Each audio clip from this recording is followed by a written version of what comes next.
السلام عليكم ورحمة الله تعالى وبركاته. أعوذ بالله من الشيطان الرجيم. بسم الله الرحمن الرحيم. 5 நிமிட மதரசா குர்ஆன் ஹதீஸின் ஒளியில் ஒன்றாவது தலைப்பு அன்னலாரின் வரலாறு.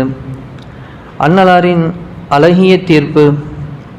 அண்ணல் நபி ஸல்லல்லாஹு அலைஹி வஸல்லம் அவர்களுக்கு நபித்துவம் கிடைப்பதற்கு சில ஆண்டுகளுக்கு முன்னர் காபா ஆலயத்தை செப்பனிடும் அவசியம் ஏற்பட்டது. எல்லா கோத்திரத்தாரும் கட்டுமான பணியில் பங்கேற்றார்கள். ஆனால் ஹஜருல் அஸ்வத் என்ற கல்லை பொருத்துகின்ற நேரம் வந்தபோது முரண்பாடு ஏற்பட்டது. ஒவ்வொரு கோத்திரத்தாரும் இந்த சிறப்பு தமக்கே கிடைக்க வேண்டும் என விரும்பினர். இதற்காக வாளேந்தி ஒருவருக்கொருவர் வெட்டி கொள்ளும் மோசமான நிலையும் உருவானது. இந்நிலையில் ஒரு முதியவர் முன்வந்து, நாளை அதிகாலையில் இந்த புனித ஆலயத்திற்கு முதன்முறையாக யார் வருகிறாரோ அவரே இதற்கு தீர்ப்பு செய்வார். அத்தீர்ப்பை நாம் ஏற்றுக்கொள்வோம் என்றார்கள். இதை எல்லோரும் ஆமோதித்து ஏற்றனர். மறுநாள் அதிகாலையில் முதலாக அண்ணல் நபி ஸல்லல்லாஹு அலைஹி வஸல்லம் அவர்களே வந்தார்கள். அன்னலாரை கண்ட அனைவருமே இவர் நேர்மையானவர், இவரின் தீர்ப்பை நாங்கள் ஏற்றிடுவோம் என்று கூறினார்கள். அன்னலார் ஒரு போர்வையை கொண்டு வரச் செய்து அதில் ஹஜருல் அஸ்வத் கல்லை வைத்து ஒவ்வொரு கோத்திரத்தாரின் தலைவர்களையும் அழைத்து போர்வையின் ஒவ்வொரு மூலையும் பிடித்து தூக்கச் செய்து அந்த கல்லை அதற்குரிய இடத்தில் அன்னலார் தமது முபாரக்கான கரத்தால் பொருத்தினார்கள். இதன் மூலம் மிகப்பெரிய பிரச்சனை ஒன்று முடிவுக்கு வந்தது. இரண்டாவது தலைப்பு அன்னலாரின் அற்புதம். 100 வயதிலும் நிறையில்லை. அம்ர் இப்னு ஸஅலபா ஸுஹ்னி ரலியல்லாஹு அவர்கள் கூறுவதாவது, நான் சியாலா என்ற இடத்தில் அன்னலாரை சந்தித்து இஸ்லாத்தை என்றேன். அப்பொழுது நபி ஸல்லல்லாஹு அலைஹி வஸல்லம் அவர்கள் தமது திருக்கரத்தை எனது தலையில் தடவினார்கள். ஹஜ்ரத் அம்ரு ரலியல்லாஹு அன்ஹு அவர்கள் தமது 100வது வயதில் இறப்பெய்தினார்கள். என்ன ஆச்சரியம்! அப்போது அவர்களின் தலையில் ஒரு நரை கூட இல்லை. மூன்றாவது தலைப்பு ஒரு ஃபர்லை பற்றி. ஃபஜ்ர் மற்றும் அசரில் பேணுதல். சூரியன் உதயமாகும் முன் ஃபஜ்ரையும் சூரியன் மறையும் முன் அசரையும் தொழுபவர் ஒருபோதும் நரகம் செல்ல மாட்டார் என நபி ஸல்லல்லாஹு அலைஹி வஸல்லம் அவர்கள் கூறினார்கள். சூரியன் உதயமாகும் முன் ஃபஜ்ரையும் சூரியன் மறையும் முன் அசரையும் தொழுபவர் ஒருபோதும் நரகம் செல்ல மாட்டார் என நபி ஸல்லல்லாஹு அலைஹி வஸல்லம் அவர்கள் கூறினார்கள். அல்லாஹ் இந்த பாக்கியத்தை நம் அனைவருக்கும் தந்தல் புரிவானாக. இந்த ஹதீஸை அம்மாரா பின் ருவைபா ரலியல்லாஹு அவர்கள் அறிவிக்கின்றார்கள். முஸ்லீம் ஹதீஸ் கிரந்தத்திலே 1436 ஹதீஸாக பதிவு செய்யப்படுகிறது. நான்காவது தலைப்பு ஒரு சுன்னத்தை பற்றி. இம்மை மறுமை சிறப்பிக்க வேண்டிய ஓதும் துஆ. அடியான் அல்லாஹ்விடம் கேட்கும் துஆக்களில் மிக சிறப்பான துஆ இதுவாகும் என அண்ணல் நபி ஸல்லல்லாஹு அலைஹி வஸல்லம் அவர்கள் கூறினார்கள். அல்லாஹும்ம இன்னி அஸ்அலுகல் முஆஃபாத ஃபித் துன்யா வல் ஆஹிரா. யா அல்லாஹ், இம்மை மறுமையில் சுகத்தையும் நன்மைகளையும் உன்னிடம் கேட்கிறேன் என்ற துஆவாகும். ஐந்தாவது தலைப்பு ஒரு முக்கிய அமலின் சிறப்பு. பெண்கள் பேண வேண்டியவை.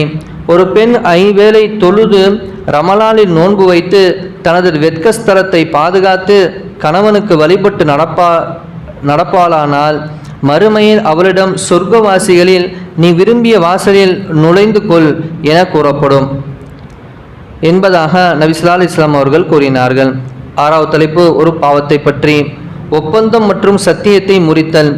குர்ஆனில் அல்லாஹ் தஆலா கூறுகிறான், யார் அல்லாஹ்விடம் செய்த வாக்குறுதியையும் தம் சத்தியங்களையும் அற்ப விலைக்கு விற்கிறார்களோ அவர்களுக்கு நிச்சயமாக மறுமையில் யாதொரு பாக்கியமும் இல்லை. மேலும் அல்லாஹ் அவர்களுக்குடன் பேசவும் மாட்டான். இன்னும் மறுமை நாளில் அவன் அவர்களை பார்க்கவும் மாட்டான், அவர்களை தூய்மைப்படுத்தவும் மாட்டான். மேலும் அவர்களுக்கு நோவினை மிக்க வேதனையும் உண்டு என்பதாக ஒப்பந்தம் மற்றும் சத்தியத்தை முறித்தவர்களுடைய கேடை பற்றி அல்லாஹ் சூரா ஆல இம்ரானில் அல்லாஹ் விளக்குகிறான். ஏழாவது தலைப்பு உலகத்தை பற்றி. உலகத்தை திருப்தி கொள்ளாமல் இருத்தல்.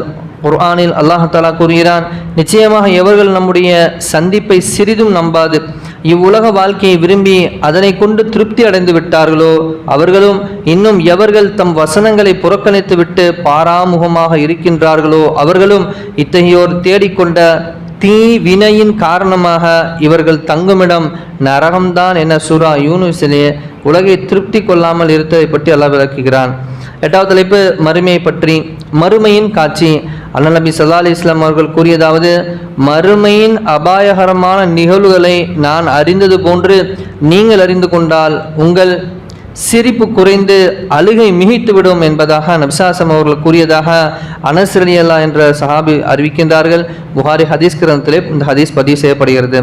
9வது தலைப்பு நபி வழி மருத்துவம். வயிற்று வலிக்கு தேன் மருத்துவம். அண்ணல் நபி ஸல்லல்லாஹு அலைஹி வஸல்லம் அவரிடம் ஒருவர் வந்து தம் சகோதரனுக்கு வயிற்று வலி என கூறினார். அதற்கு அன்னலார் தேன் கொடுக்கும்படி கூறினார்கள்.